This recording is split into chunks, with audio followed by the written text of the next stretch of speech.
terceiro ano do ensino médio. Estamos aqui mais uma vez, mais uma aula juntos. E nesta aula vamos ver aqui algo que é importante para a vida toda de vocês.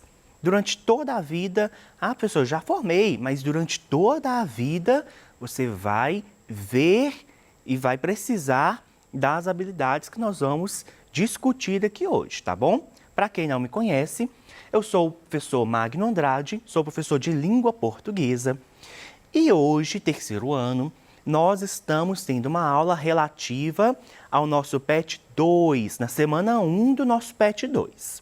Por que semana 1?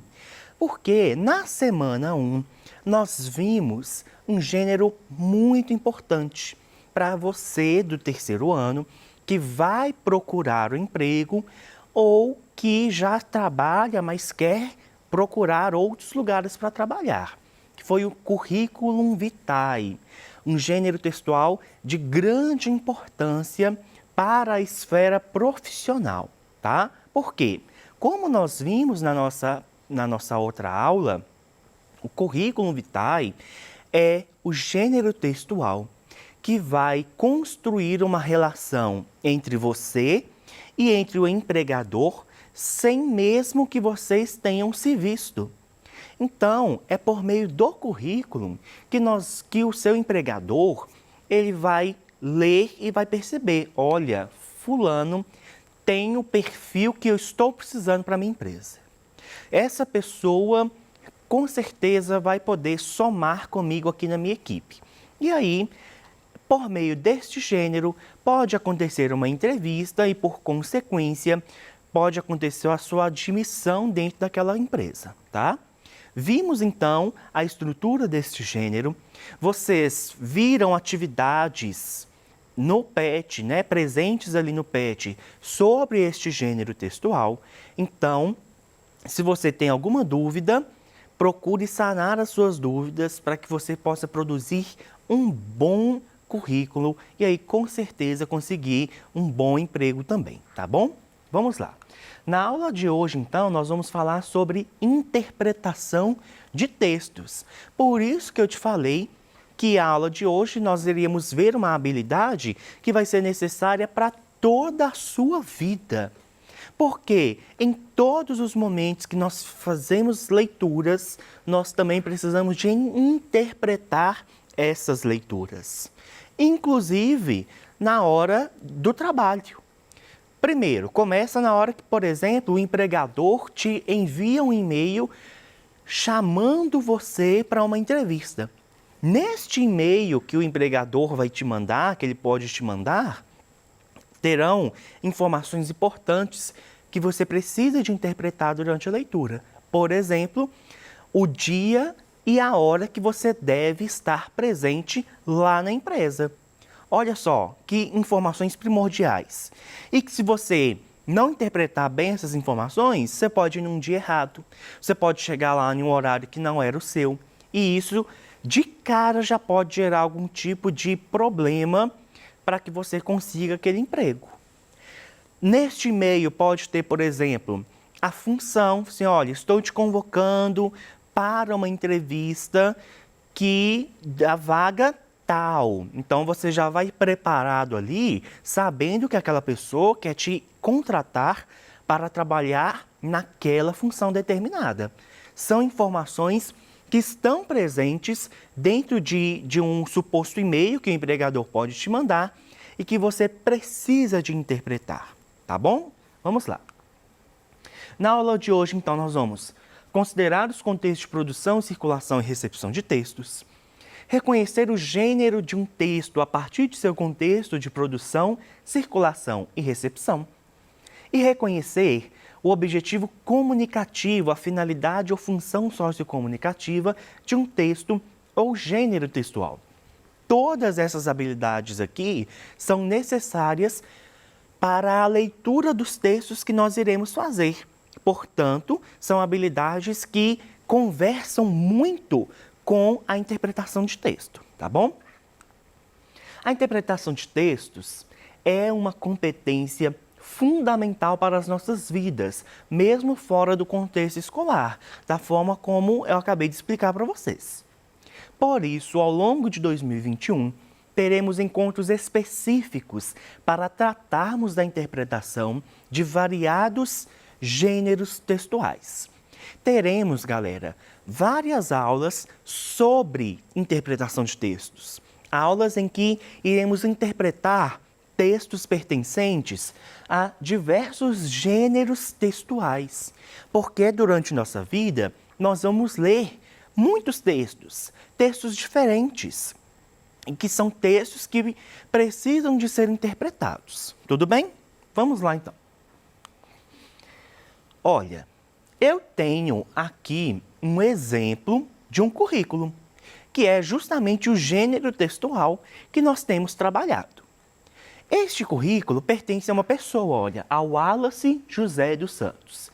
E ele segue mais ou menos a sugestão de estrutura que nós já vimos, tá? Que nós vimos em uma outra aula. Vamos lá, fazer a leitura. Wallace José dos Santos, brasileiro, solteiro, 15 anos. Rua Lino Pereira, 18, Casa 4. Encantado, Rio de Janeiro, CEP 222222000. Telefone, e aí tem o telefone e o e-mail do Wallace. Gente, a questão do e-mail é muito importante. Às vezes, principalmente na adolescência, a gente cria uns e-mails meio esquisitos e que não podem estar presentes dentro do seu currículo, tá? Então, se você tem lá um e-mail gatinha 12.0, não pode pôr esse e-mail dentro do seu currículo.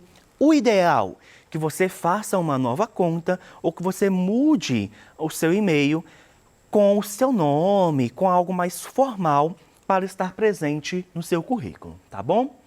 Vamos continuar então a leitura. Objetivo: cargo de auxiliar de recepção. Formação: Escola Municipal Fernanda Montenegro, curso Ensino Fundamental 1, período 2004-2008. Experiência profissional: PC Informática Limitada. Esse aqui, olha, é o nome da empresa. 2011, monitoria informática. Principais atividades: auxílio a alunos na utilização de programas Word e Excel, auxílio na digitação de documentos da empresa, atendimento na secretaria. Qualificações e atividades profissionais: curso de inglês, e aqui ele põe o nome do lugar e o nível que ele já atingiu em relação à língua, que é o nível avançado. E o curso de informática, também o nome do lugar que ele fez este curso.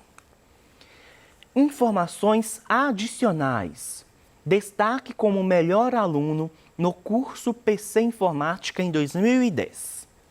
Premiado com certificado de melhor desempenho em prova oral em 2009. 2, o que é esse 2, professor? Isso aqui é relativo ao semestre. Então, o ano tem 2 semestres, primeiro e segundo semestre. E aqui ele está especificando que ele recebeu este prêmio no segundo semestre de 2009, tá bom? No Tio-San English Course e segundo colocado em Olimpíada de Conhecimentos Gerais da Escola Municipal Fernanda Montenegro. Atividades extraprofissionais, Escola de Futebol Mané Garrincha 2011.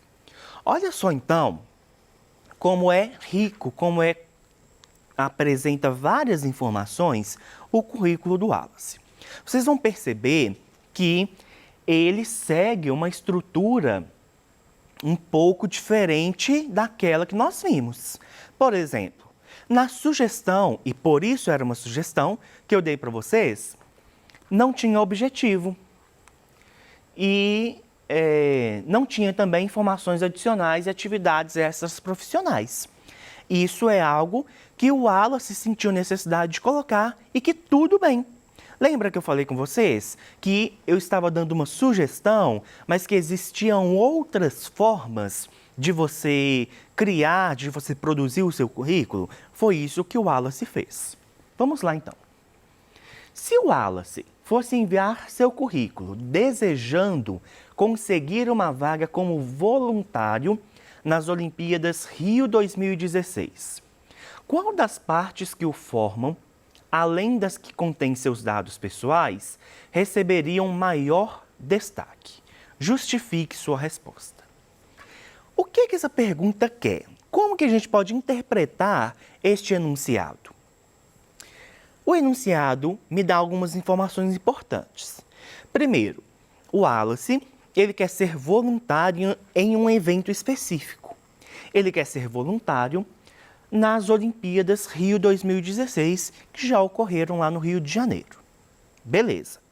E aí, ele me dá ainda a informação que o Wallace vai utilizar deste currículo que nós acabamos de ler para poder tentar conseguir uma vaga como voluntário. E aí, qual que é a pergunta fundamental?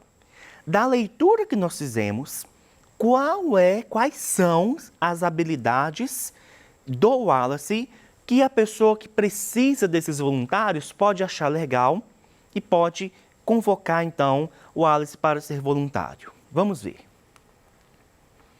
3 informações sobre o Wallace poderiam receber maior destaque para que ele seja voluntário nas Olimpíadas. Ser morador do Rio de Janeiro, olha, Olimpíadas Rio 2016, obviamente, acontecerão no Rio de Janeiro. Então, ser morador já daquele lugar facilita para que o Wallace chegue, para que o Wallace participe como voluntário. Outra informação, ter experiência no atendimento de secretaria. Lembra que quando ele fala das atividades que ele desenvolveu na primeira empresa que ele trabalhou, ele disse que ele atendia na secretaria? Se ele atendia na secretaria, ele sabe lidar com o público. E, diante de um evento com tamanha magnitude como são as Olimpíadas, que recebem pessoas do mundo inteiro, é muito importante saber lidar com o público, saber lidar com pessoas que estão perdidas, com pessoas que precisam de alguma informação. Imagina se o Wallace fosse uma pessoa sem paciência. Como que ele ia ser voluntário em um evento deste tamanho, que precisa justamente de pessoas com paciência para ajudar os outros que precisam de informações importantes? E é mais complicado, não é? Portanto, ao ler que ele tem experiência no atendimento de secretaria, aquela pessoa que está analisando o currículo já vai saber isso. Olha, ele então consegue, ele tem uma boa lida com o público. Isso é importante. E a outra coisa importante também é nível avançado de inglês. Como eu disse, as Olimpíadas são um evento de magnitude mundial. Portanto, pessoas de todo o mundo vêm, né, ou vão até o lugar das Olimpíadas para poder assistir às competições. E ter um nível avançado de inglês é fundamental, porque nem todo mundo que vem sabe falar português. E normalmente as pessoas sabem falar inglês por ser uma das línguas mais faladas e estudadas do mundo. Portanto, o Wallace, além de ter um bom manejo com o público, ele ainda saberia ajudar as pessoas que não falam a língua portuguesa. Essas, então, são 3 habilidades legais que poderiam ajudar o Wallace a tornar-se voluntário nas Olimpíadas. Continuando. O texto lido apresenta marcas de subjetividade. O que seria, professor, algo subjetivo? Subjetividade, o que é isso? É quando você coloca ali informações que são muito pessoais. Por exemplo, não cabe dentro de um currículo informações do tipo: eu não gosto de legumes. Para o seu empregador, isso é algo muito subjetivo e é algo que não tem importância para a função, a não ser que a sua função seja experimentar legumes, aí você nem vai se candidatar. mas esse tipo de informação subjetiva não devem estar presentes dentro do seu currículo, tá? Portanto, a resposta é não. O texto não apresenta marcas de subjetividade. O autor o escreve de maneira objetiva, somente apresentando as informações pertinentes ao gênero textual. Beleza? Continuando. Quais os tipos textuais predominam no gênero currículo, lido anteriormente? Lembra que eu falei em outra aula, quando nós estudamos a estrutura do gênero, que ele tem a presença do tipo textual descritivo e expositivo? É isso, não foge daquilo que nós já falamos. Descritivo e expositivo são os tipos textuais predominantes no gênero currículo. Tranquilo? Beleza até aqui? Vamos então para uma próxima questão um pouquinho mais complexa. Vamos ler então o texto. Nos últimos anos no Brasil, observou-se o crescimento do setor informal.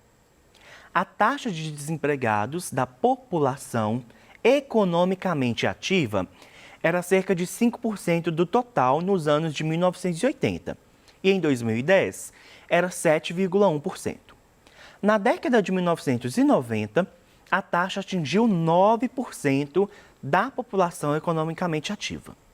Considerando essas informações acerca do desemprego e do aumento da informalidade no Brasil, assinale a alternativa correta. Gente, tem algumas informações muito importantes neste texto que a gente precisa de reler, tá? Primeiro, ele está falando do crescimento do setor informal. O setor informal é aquele em que há a presença de pessoas que estão trabalhando ali, por exemplo, sem carteira assinada. Então, sabe aquela pessoa do seu bairro que faz bico? Você chama ele para poder arrumar uma encanação, ele vai, mas que ele não tem carteira assinada? Isso é setor informal, tá? Ele traz dados aqui sobre o crescimento e uma expressão importante que ele coloca duas vezes, população economicamente ativa. O que é a população economicamente ativa? São aquelas pessoas que estão aptas ao trabalho. Um aposentado, por exemplo, ele já não é uma população economicamente ativa, porque ele já não trabalha mais, ele já aposentou-se. A população como economicamente ativa somos nós, por exemplo, pessoas jovens, pessoas aptas ao trabalho, pessoas que estão no mercado de trabalho, tá bom? Vamos lá, letra A. O aumento da informalidade no Brasil nos dias atuais guarda relação direta com a crise política e as respectivas consequências econômicas. A terceira revolução industrial contribuiu para a redução do trabalho informal, uma vez que gerou muitos postos de trabalho, decorrentes da robotização e da informatização, a partir da década de 80. C. A legislação brasileira tornou-se bastante flexível, permitindo a negociação direta entre patrões e empregados. Essa mudança contribuiu para a redução da informalidade. E D. O custo Brasil, cada vez mais baixo, com a redução sistemática da burocracia e a simplificação dos contratos trabalhistas, contribuiu na última década para o aumento do emprego formal. E aí nós temos como resposta correta a questão que foi levantada, a alternativa A, que vai falar justamente que o aumento da informalidade no Brasil, lembra que ele fala lá que aumentou a informalidade? Guarda relação direta com a crise política e as respectivas consequências econômicas. Tranquilo, gente? Alguma dúvida? Manda pra gente que a gente vai tirar aqui para vocês, tá bom? Na aula de hoje, então, nós consideramos os contextos de produção, circulação e recepção do gênero currículo vitae, interpretando-o, além de termos analisado dados que nos possibilitaram responder a uma questão. Essas foram as referências que eu utilizei. Muito obrigado pela presença de vocês em mais uma aula e eu conto com vocês na nossa próxima aula. Até mais!